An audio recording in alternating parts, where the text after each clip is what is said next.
Hello then, a very good evening to you. Welcome to TV47 News Tonight. Quite plenty lined up for you, but first to our topics.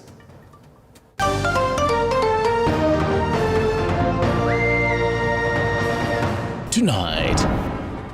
Whenever, as a people, we have come together, we have always found a solution, even to our worst problems. This time will be no different. We believe that in the end, it is the people's voices that will prevail. Azimio leaders set to hold a public baraza at the Kamukunji grounds next Tuesday.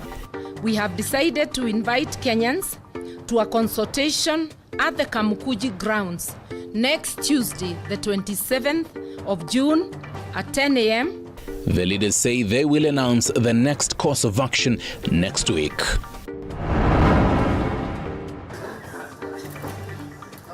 Also tonight, senators marveled with a 1 million chair allegedly bought by the Siaya County government. I don't interface with the CFO when it comes to payments. Embattled Siaya deputy governor says he did not play a role in the procurement process. Plus, wakaanza kurudi tena katika kufanya adjustment kwa hesabu zao. Wakanitumia email tena kusema kwamba sasa tunakudai 292,000. we shall tell you about a tailor in Turkana County who KRA says he owes the authority 1.7 million shillings in tax arrears.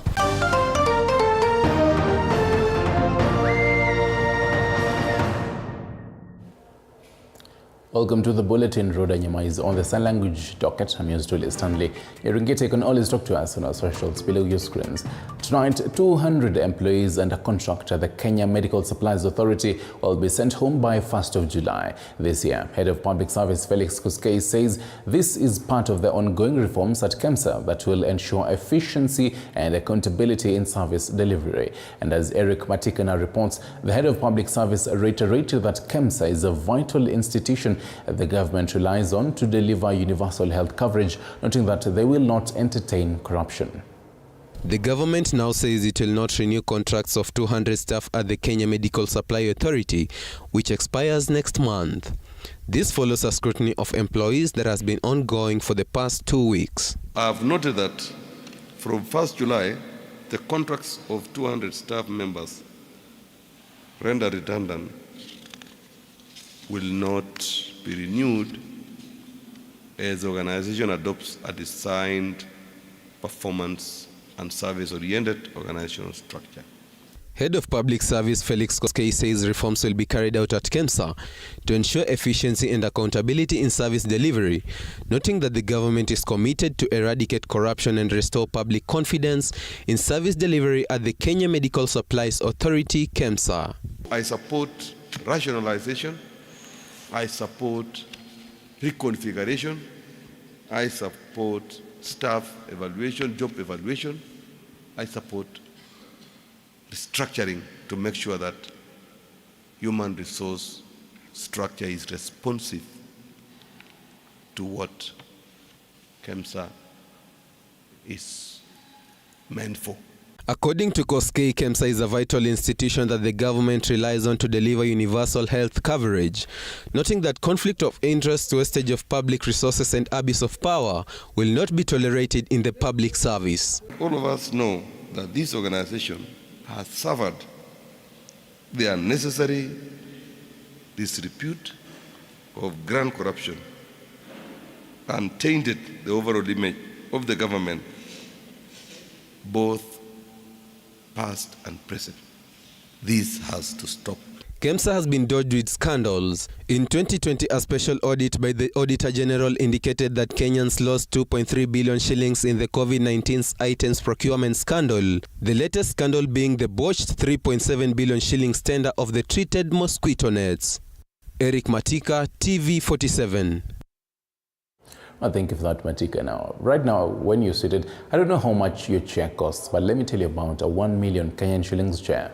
Impeached Siaya Deputy Governor William Odol has denied the 4 allegations leveled against him, aimed at removing him from office for gross misconduct and abuse of office. Odol distanced himself from claims that he was involved in the office renovation procurement that cost the taxpayers 18 million Kenyan shillings, saying he didn't initiate the renovation and was never involved in the process of presenting his defense before the Elgeyo Marakwet Senator William Kisang-led committee, Odol said that the 18 million Kenyan shillings was used for office renovation, in which 1.1 million shillings was used to purchase a presidential chair and office soundproofing for 2 million Kenyan shillings.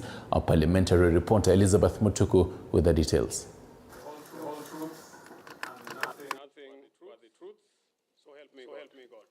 Immediately, the impeached CIA DG took the stand to present his evidence on why he should not be impeached and his version of the truth on what transpired in the county. Oduol told the committee that the county funds were misappropriated, saying the county government spent at least 1.12 million shillings on presidential orthopedic seat, with 18 million shillings spent on renovation of office. I was not involved at all. I only showed the chief officer, governance, the extent of renovations. And then, in committee member, paragraph 96.12, Joseph Omondi, my counsel, asked him whether the extent of my involvement. And he said, he confirmed that I did not have any role.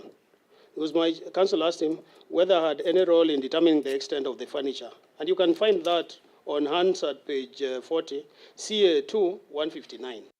Senators marveled by the revelation, even seeking to have a taste and feel of the said chair in question. Honorable Mofaya, on behalf of the male senators.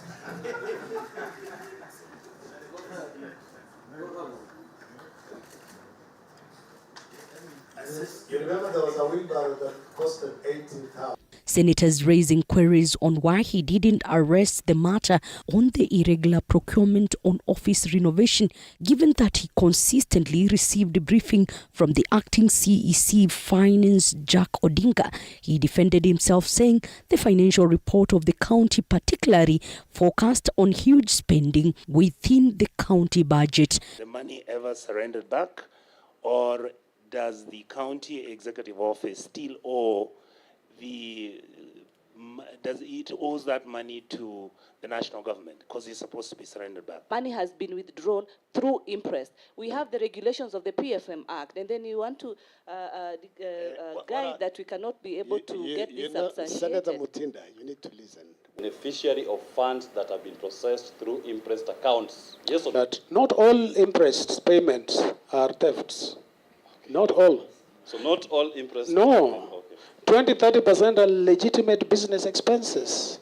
The deputy governor said that he was wrongfully impeached as ad hoc committee investigating his impeachment at the county level denied him a chance of fair hearing, alleged that the unanimous decision by Siaya County Assembly to impeach him was because the county administration allocated monthly allowances to the MCS, impeding the oversight role of the executive. Taken by the executive, they are conflict and then they should not oversight you. My question is, who should oversight you then? The assembly, as is currently constituted, is unable, completely emasculated by the executive because they are paid every month 7 to 8 million by the executive. And this money is withdrawn. It was a capital expenditure that has been converted to revenue expenditure chair and put in finance to pay assembly. It was their money we borrowed. 60 million taken there. Mr. Dual, my question is this. He further poked holes on the impeachment motion, saying the East Assemble MCA Gordon Onguru failed to prosecute his motion before the Oversight Committee investigating the motion. So if we can address the ideological governance issues, really, we would, work. And I have said many times that, if my governor called me tomorrow or today, I would run to him and I would show him the loopholes. And once we fix, we would go and work for the people who's here. Because as we have this protracted battle, service delivery is impacted. Other charges against the governor include interference with procurement process through the bid rigging and incitement of public on falsehoods. Oduor blamed the bad relationship between him and his boss James Orengo over his predicament for raising queries on financial malpractice in the county few months into office. Pleasure with both the governor and Jack Odinga. Do you have it in written? No. The committee is now done with hearings from both sides on the evidence which they presented. Now they are expected to visit Siaya County for more evidence before they retreat to write their report. Elizabeth Mutuko, TV47, Nairobi. Let's talk politics now. The Azimio la Umoja coalition has announced a return of the People Consultative Forum starting next week on Tuesday at the historic Kamukunji grounds to decide the way forward following the passage of the finance bill in the National Assembly. Azimio co-principal Martha Karua termed the passage of the bill as a dictatorship and a contempt card to Kenyans who will now shoulder the burden of punitive taxes. And as the Polycomar reports, the government has warned Azimio against picketing on the bill. As of that opinion, say aye. The Finance Bill 2023 defeat in the National Assembly was Azimio's last straw to break the camel's back after the collapse of bipartisan talks, which is why the opposition has resumed its People's Baraza forums, starting with a rally at the historic Kamukunji grounds on Tuesday next week. Whenever, as a people, we have come together, we have always found a solution, even to our worst problems. This time will be no different. We believe that in the end, it is the people's voices that will prevail. The Azimio meet, coming a day before coalition leader Raila Odinga's arrival, is expected to explore options on how to deal with President William Ruto's administration, with a return of mass action and ultimatums on the cards, something their Kenya Kwanza counterparts do not agree with. The Azimio leadership kindly accept the model of democracy that you put in place when we promulgated the new constitution in 2010 and allow the constitution to prevail. Wakiwa wameshindwa katika siasa ya urais, wameshindwa katika koti ya Supreme Court, wameshindwa katika bunge ambazo ndio taasisi zetu za demokrasia na za kikatiba, wao hutishia maandamano. Karua, who led the Azimio team in protesting against the passage of the finance bill, as co-principals Odinga and Kalonzo are away, termed the bill's passage as dictatorship and a contempt card to Kenyans who will shoulder the burden of punitive taxes. This is like showing the people of Kenya the contempt card. In this finance bill, the regime's corruption is properly budgeted for. The bill, approved by 184 Kenya Kwanza MPs and their Azimio allies against the opposition's 88 MPs, has given Azimio the much-needed push to face off with Kenya Kwanza and discipline its errant members who went against the party's stand on the bill. To the MPs who knowingly supported a bill overwhelmingly rejected by Kenyans, we say to you that the jury is out. Your day of reckoning will come. Interior Cabinet Secretary Professor Kithure Kindiki has warned Azimio not to picket on the bill, now awaiting assent by the President, with President William Ruto rubber stamping his authority on Kindiki's statement. Lakini nyinyi msijali, wale watu wa kuweka masufuria kwa kichwa, hawa nitawakalia ngumu. Having lost two key opportunities, the finance bill vote and bipartisan talks, Azimio is only left with one option: mass action. Apul Kamau, TV47 in Nairobi.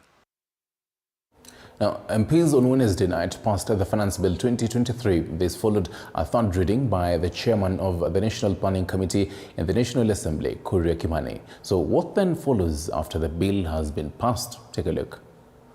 I will allow some ventilation on this. After hours of debate and voting on Wednesday night, the proposed finance bill passed and will now be sent to the president for assent. The presidential assent will mean that the proposals will now become law.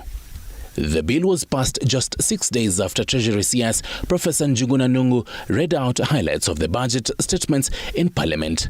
The bill seeks to amend various laws relating to taxes and duties with the goal of increasing government revenues from taxes collected. This now means Kenyans will have to dig deeper into their pockets to fund President Ruto's first budget as head of state. The bill was passed even as the opposition and the ruling party engaged in a heated debate over the proposals it contains.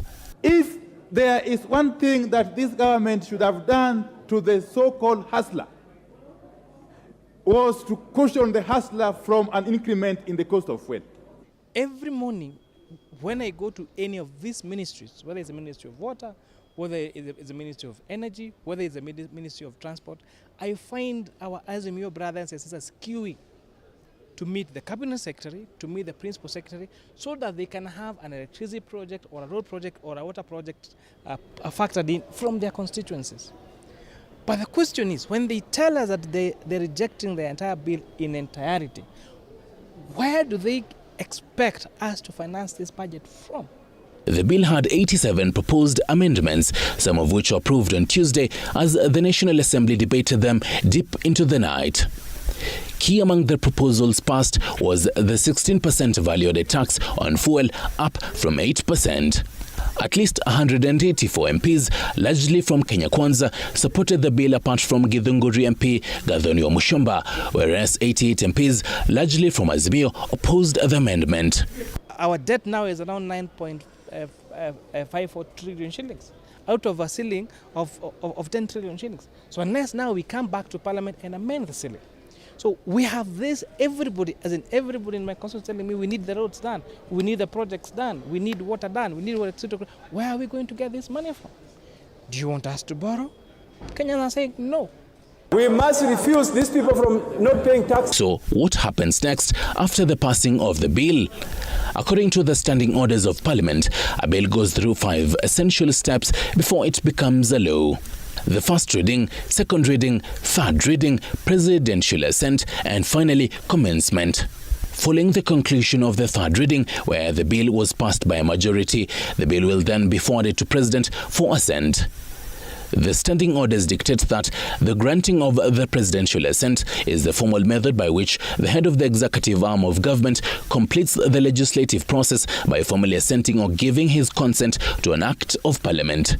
What follows is commencement of the bill. According to the standing orders, quite often an act of parliament may provide that it will come into effect on a date to be notified. In such cases, after the act has received presidential assent, notification of the date of its coming into effect is given through a legal notice, usually by the minister for the time being in charge of the matters with which the act is concerned. According to lawyer Dunstan Omari, the bill becomes law once it's been given presidential assent, unless it is challenged by a court of law. However, there is a difference between assenting and effecting the bill. The president will determine the effective date of the bill. It could be effective immediately or at a later date. Lawyer Ishmael Nyaribo opines that all provisions in the new bill will take effect according to the memorandum attached. However, it is expected that it will take effect soon as President William Ruto pens his signature, making it law. The statutory notice states that the bill will take effect from 30th June. Therefore, that means that Kenyans will start feeling the effects of the bill, which will then be referred to as law not too long from now, as they are set to take effect in the new financial year, that is from 1st July 2023. Some of the impacts from the new finance bill that employed Kenyans will see in their pay slips include the contentious housing levy, now standing at 1.5%, up from the initial proposal of 3% of gross pay. Another one will be the 16% VAT on fuel. Tax for digital creators will be charged at 5%. Betting and insurance withholding tax, which will be charged at 12.5% and 16% respectively. Well, let's stick around with matters of the finance bill for a bit. And now a section of Kenyans have registered their displeasure following the passing of the finance bill, with the majority we spoke to claiming that MPs were bribed to ensure the controversial bill sails through. According to Kenyans, the finance bill will make their lives unbearable. Mike Kagungo with the details. The August 9th, 2022 polls saw 290 MPs elected in all the 290 constituencies across the country. 47 women representatives were elected in all the 47 counties. Additionally, 12 were nominated to bring the total number of MPs to 349 in the National Assembly. As many as are of that opinion. The Finance Bill of 2023, however, divided the MPs, with each one pulling strings in accordance to the political party or coalition he or she ascribes to. Kenyans are now staring at hard economic times after the legislators Wednesday night voted to increase VAT on petroleum products from 8% to 16%. We must refuse this. After the back and forth in the National Assembly pitting Kenya Kwanza and Azimio MPs, 184 lawmakers voted in favor of increasing the VAT on fuel, while only 84 voted against. This means the price of a liter of fuel will go up with at least 10 shillings in the coming days. Kandui residents in Bungoma County says their MP John Makali lied to them by claiming that he would oppose the bill. Walikuwa kiambia wananchi ya kwamba tenda kupinga, tenda kutengeneza bunge, tenda kutengeneza maneno. Lakini wakati wamefika kule, wameshafika kule, sasa wameweka mfukoni. Watu wengi wameweka mfukoni. Pesa iko inatembea kwa watu wa bunge wetu, sasa hawasemi haki.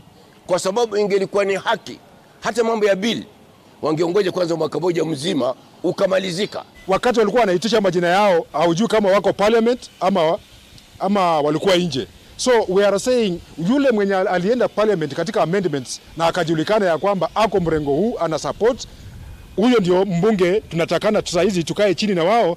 Wabunge wetu hawajatuwakilisha vile sisi tunavyotarajia kama wakaazi, kwa sababu kazi ya mbunge ni mwakilishi na ni mjumbe. Githunguri MP Gathoniwa Musyoba stood her ground. She is the only Kenya Kwanza MP believed to have voted against the bill. Githunguri electorate, however, believes that the former journalist did not consult them before making her decision. Atusamehe kabisa kwa sababu sisi tulimtuma. Atupatie kile atawapee watu wale wengine, mabarabara, shule, kila kitu atupee. Umwambie hivi. Mimi sikuulizwa swali, hakuna swali nimeulizwa, sijaona mtu ambaye ametuma kuuliza kama tushike mkono Gathoniwa Musyoba aseme hivyo, sijasikia. National Council of Churches of Kenya has also expressed their dissatisfaction with the finance bill, saying it goes against the expectations of many Kenyans. On his part, NCCK General Secretary Chris Kenyaji called on President William Ruto to spearhead genuine discussion on how the burden of the high cost of living will be eased. NCCK remains cognizant that the greatest challenge facing the fiscal health of our nation is unmitigated culture of wastage, fraud, and impunity in government. Kenya Kwanza legislators now says their colleagues who voted against the bill will not face disciplinary action for voting contrary to President William Ruto's wishes. Mike Kagwongo, TV 47, Nairobi. Now let's focus on something else here. And more than 20 Kenyans are stranded in Malaysia after they were abruptly fired by their employers in less than a month. Questions abound as to what really led to the firing, since one of the employers says the affected employees were lazy, while the travel company in question says that plans are underway to ferry the stranded Kenyans back to the country, with those affected saying they are yet to receive such communication from the travel company. Elizabeth Atieno with the details. Due to the tough economic times witnessed in Kenya, one Paul Masharia decided to embark on a journey to Malaysia on the 26th of May this year to seek employment after a friend informed him that there was a job vacancy in the packaging business, where he was expected to earn more than 80,000 Kenya shillings on a monthly basis. In his quest to fly to Malaysia and grab the opportunity, Masharia sought help from an agent working with Bilbet Travel Company, who allegedly asked for 400,000 Kenya shillings to cater for his travel expenses. Sasa mimi akaniambia mimi Kenya nitatafuta passport na yellow fever. Sasa mimi kulingana venye nikasikia hiyo kazi inalipa vizuri, sasa mimi nikaanza kujipanga venye nitatafuta pesa na nini na nini. Sasa ndivyo nikaambia mama yangu achukue loan. Juu sasa unajisikia hadi alikuwa ameniambia hiyo kazi by miezi 3 nitakuwa nimelipa hiyo pesa. Sasa mimi mama yangu akachukua loan ya 400, juu alikuwa ameniambia ni 450. Akachukua loan ya hiyo 450, lakini Anita akaniambia atanikatia zifike 400. An almost similar story is narrated by Zachary Kimani, who traveled to Malaysia on the 22nd of April 2023, accompanied by 2 other Kenyans. He tells us a man by the name Raj Amir took them and requested for $400. They were then taken to work, where they were subjected to 12 hours of work per day. A month later, they demanded for their salary, but their bosses allegedly told them that the company was no longer in need of African employees and were thereby forced to move to the embassy since they did not have any work permits. Huyu Anita hapo ameniambia ati nikifika tu hapa hivi kuna pesa nastahili nipatie huyu Raj. Sasa mimi sikuwa najua, lakini hakuna pesa nilikuwa nayo, nilikuwa nimebeba kutoka Kenya 50k. Sasa nikabadilika ikakuwa $500. Sasa mimi venye nilifika, Anita ndivyo akanipigia, akanitext, akaniambia hiyo pesa ulikuwa unastahili upatie huyu Raj. Sasa mimi nikampatia. Nimekuja huko Malaysia kutafuta green passport. Tulikuwa tumeambiwa tunakuja huku, tulikuwa tumeambiwa mshahara ya 90,000. Only kukuja hapa tukakuta mambo ni ingine. Hapa ni slavery, unafanya kazi na ulipi. The said agent, who is working with Bilbet International Travel Agency, has since confirmed to TV47 that she was responsible for organizing the travel of Zachary and Macharia to Malaysia, but says they ran from the company. However, the two have strongly denied the agent's remarks, saying they sought refuge at the embassy after their respective employer unceremoniously kicked them out. Nimpigia nikajaribu kumtext, hakureply. Sasa namtext ananiambia ongojea, namtext ananiambia ongojea. Sasa dakika za mwisho venye nilianza kumsumbua akaniblock. The agent further claims that Macharia and Kimani already have their ticket and that the company's lawyers are working on some documentations. Sentiments equally opposed by the stranded Kenyans, who say they have received communication that the embassy will kick them out by Sunday, the 25th of June. Saa hii tunadai kwenda nyumbani, hatuna pesa ya kukula, hata tunakaa nje. Saa hii tunajaribu kutafuta pesa kutoka nyumbani. We need like 100,000. Ticket ni 70,000 na kuna faini nyingine tunalipishwa hapa ya overstay. We are also in possession of a screenshot conversation where the said boss Raj Sohib Amir says he fired Macharia, Kimani and the others for playing with the job. For now, these tens of Kenyans have been left stranded and sleeping on the cold floors of the Malaysian embassy with neither food nor water. All they want is to get back home safe and sound. A call has been made to the government through the Ministry of Labour to make sure Kenyans who seek employment opportunities overseas do not experience any challenges, more so discrimination and maltreatment from their employers. Elizabeth Atieno, TV47. Hopefully, the responsible ministries will take charge on that. Now, in a twist in the tale and in a highly anticipated court testimony, Felix Orinda, alias DJ Evolve, has sensationally testified that he did not see Embakasi East Member of Parliament Babu Owino with a firearm before or after his shooting incident. Honorable Owino is alleged to have shot him at a Nairobi club in 2020 with a firearm on the said night.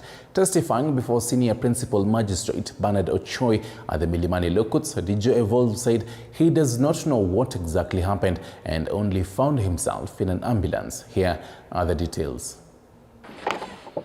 Testifying from his recuperating bed, Felix Orinda, alias DJ Evolve, Thursday relived the events of January 17, 2020 at B Club in Kilimani, Nairobi. I was having conversations 1 minute and the next in an ambulance in a vehicle going to hospital. CCTV footage courtesy of K24 TV that captured events of that fateful day showed MP Babu Owino allegedly withdrawing his pistol and shooting at a man in the club. Did you at any given point in time during that morning see the accused person, that is Babu, with a gun or any weapon of any type? No, we were just having conversations. According to the entertainer, he and Honorable Ongili, aka Babu Owino, have known each other since late 2014, adding that the MP has supported him in paying his hospital bills, among other things. From that 2014 to this particular early morning, did you have any squabbles with him? Have you ever had any quarrels with him for any reason whatsoever? Have you been coerced in any way? Forced? No. Last week, Thursday, the MP told the court that the gun fired those wee hours of the morning could not have been his, as it had previously jammed. There was no possibility, because when I tried to fire the 6th round at the range, it did not fire. The legislator said that he has so far spent 58.6 million Kenya shillings in treating and taking care of all of DJ Evolve's bills on the basis of their friendship and not as a guilty party. Right, on that note, we take a short break. On the other side, I'll be telling you about Attila, who says that KRA owes, or rather he owes KRA 1.7 million Kenyan shillings. Stick around for that.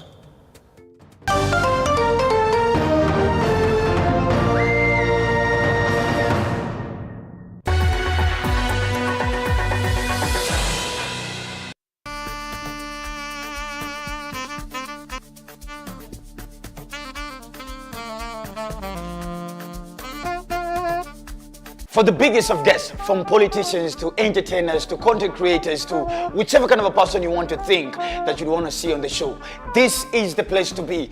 Dr. Funeke tonight. Each and every Wednesday. My name is DJ Lisney, not your ordinary DJ. And of course, they call me the eagle himself. Your host, Dr. Funeke, is my name. Of course, every Wednesday at 7:30. See you there and don't touch. Make sure to join us. Tell your landlord as well. Jua unalipia wapi rent. Sikose.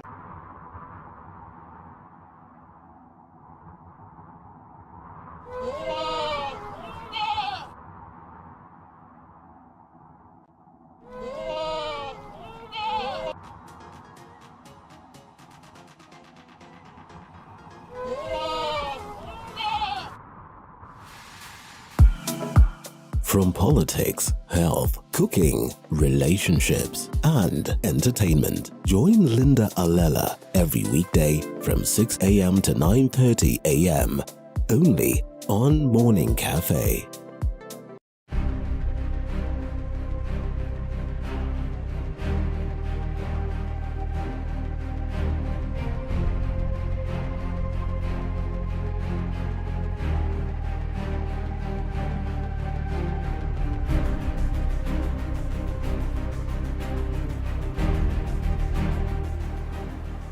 Your health is not just about going to the hospital.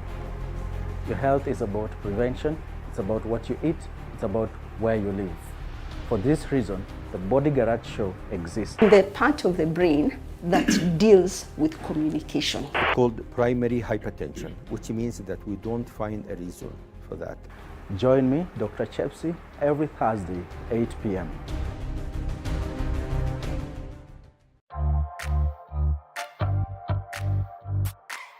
Hello and welcome to yet another edition of Beyond the Limit. We have not even scratched the surface when it comes to knowledge about disability.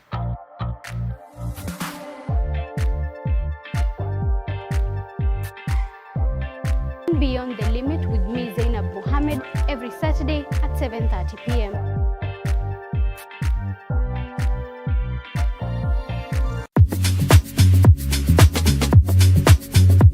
You know what pops in my house more than the rainbow? Walls. You know what I love between me and him? Space. Don't worry, dishes. No one is doing me either. Hey, not much, just hanging around. Pull yourself together. Enough on the jokes. Let's talk about real estate. Catch The Realtor every Tuesday at 6:30 p.m.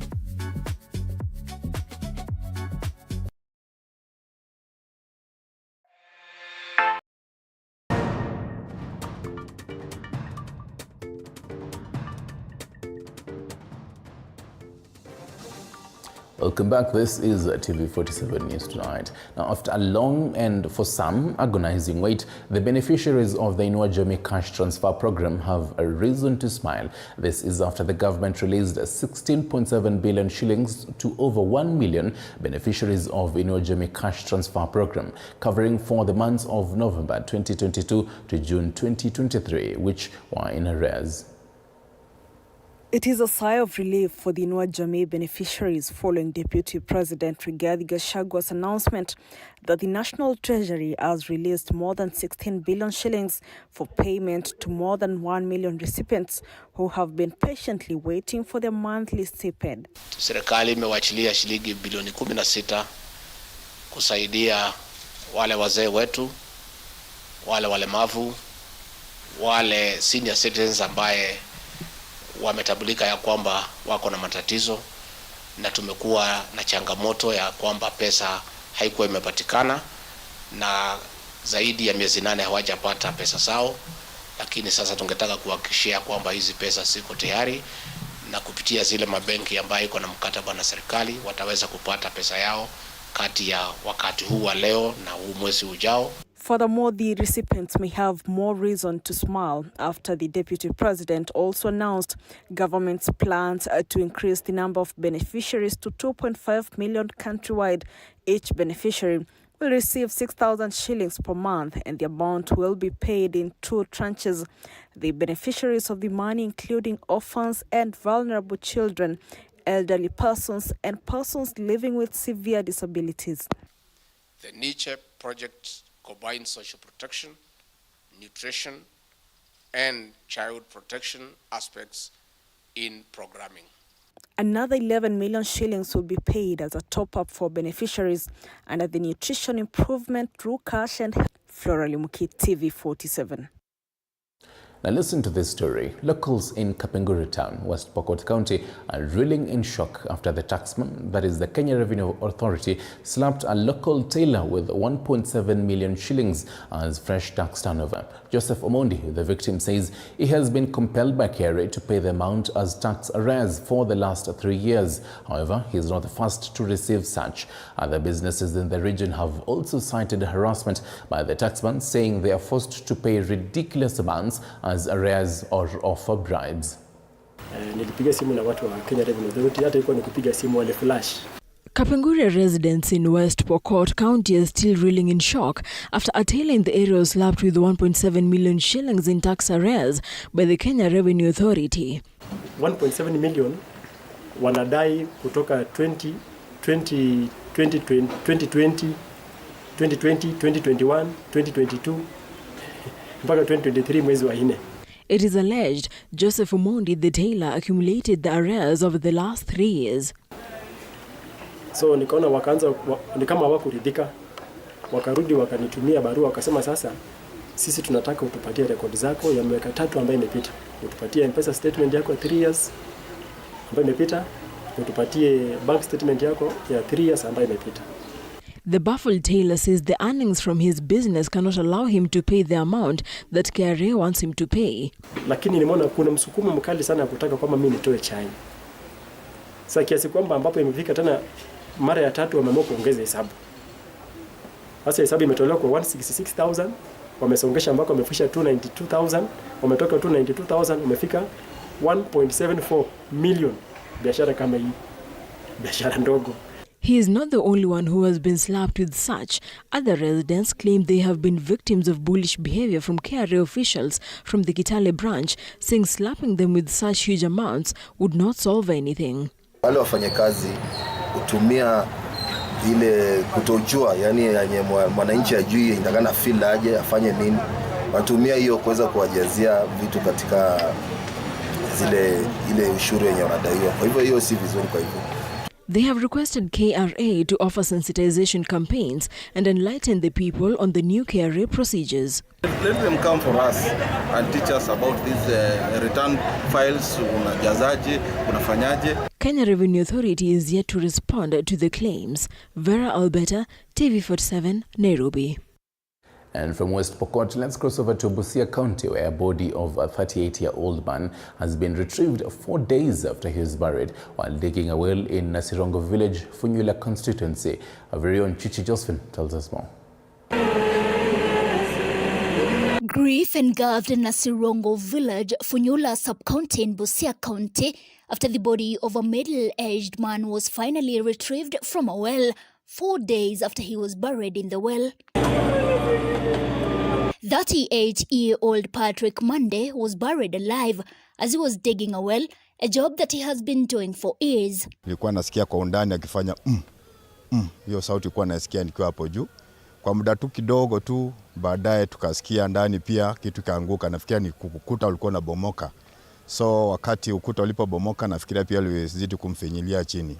According to relatives and residents in the area, the late Monday had no other job and depended on manual jobs as his main source of livelihood. Ni mtu ambaye alikuwa anafanya bidii ili watoto wapate chakula, na kazi yake ni kuchimba vio na visima, na huyu kijana sasa alifunikwa na udongo akichimba kisima which was around 60 feet. Nimeoa msichana wangu na yeye ako na ujuzi katika mambo haya kwa muda mrefu. So niliona pia katika hali ya kufanya empowerment, nione nisihaya hii services mahali pengine, nikakusudia kwamba niweze kumweka katika hii kazi na yeye pia kama mtoto wangu ajipatie chochote kile ambacho kinaweza kumsaidia kimaisha. However, it is said that the well he was digging was 60 feet deep, an issue that raised concerns. Kwa sababu ukiangalia hiyo muda, hizo futi zenye alikuwa amechimba kwenda pale chini, zilikuwa futi nyingi sana na udongo haukuwa na mawe, haukuwa na maram, ilikuwa ni udongo tu.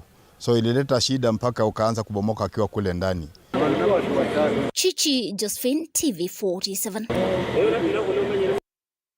And to Kilifi County, as the phase 3 of postmortems continues on the bodies exhumed from the Shakahola forest, Chief Pathologist Johansen Odwor now says that it is becoming increasingly difficult to determine the cause of death on bodies exhumed recently due to severe decomposition. Out of the 94 bodies that had been exhumed, the government is yet to carry a postmortem on 45 bodies, even as the next phase of exhumations is set to begin.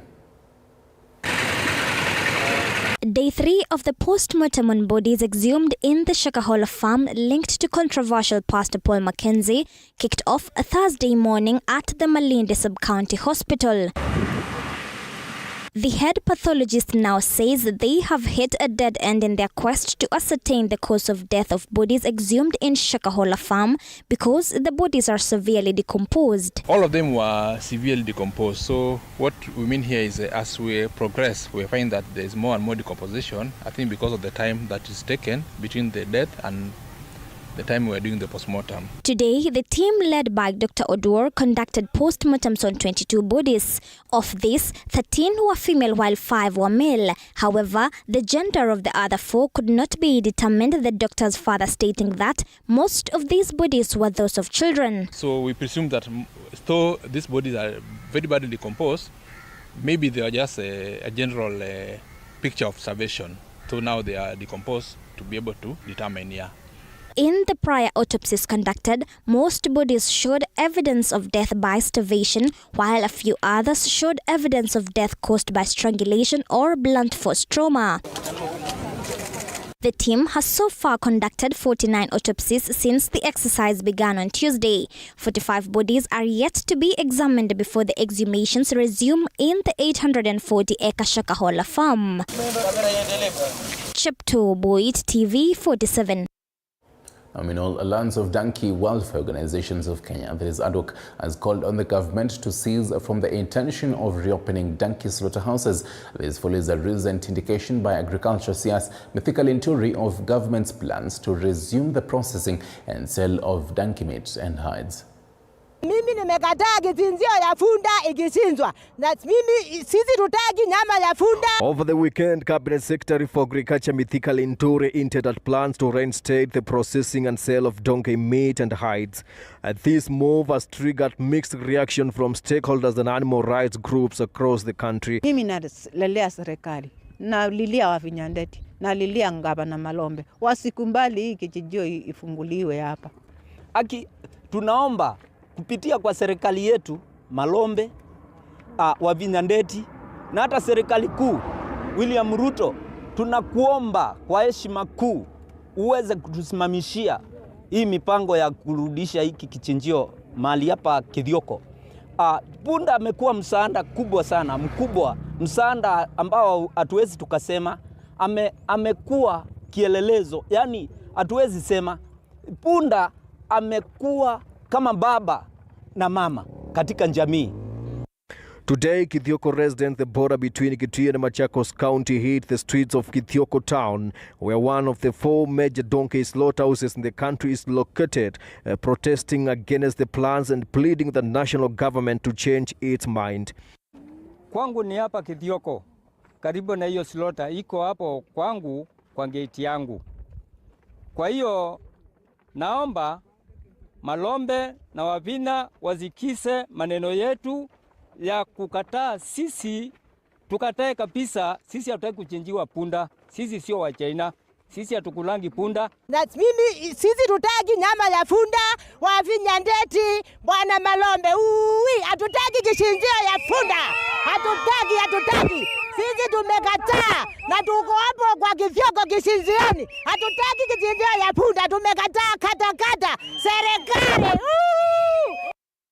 With several animal rights groups going as far as warning that the animal could easily face extinction in the country. The Association of Donkey Owners in Kenya and the Alliance of Donkey Welfare Organizations call for the cessation of plans to reopen mass donkey slaughter in Kenya. We, the stakeholders and donkey-dependent communities, are greatly alarmed by the statement issued in public on the 17th June 2023 by the Cabinet Secretary, Ministry of Agriculture and Livestock Development, the Honorable Mithika Linturi.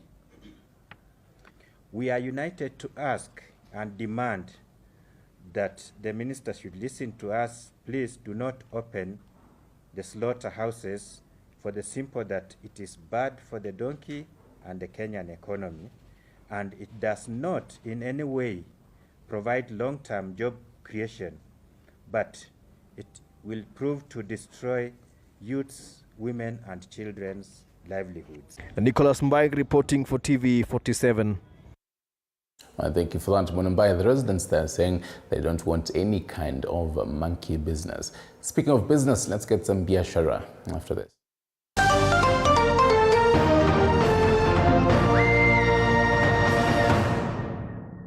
And bar owners are unhappy with the way the government is handling crackdown on illegal liquor, citing that what they term as misplaced and unfair harassment from security agencies. The National Bar Owners Association suggests that the national government must center their focus on unscrupulous manufacturers and not honest distributors.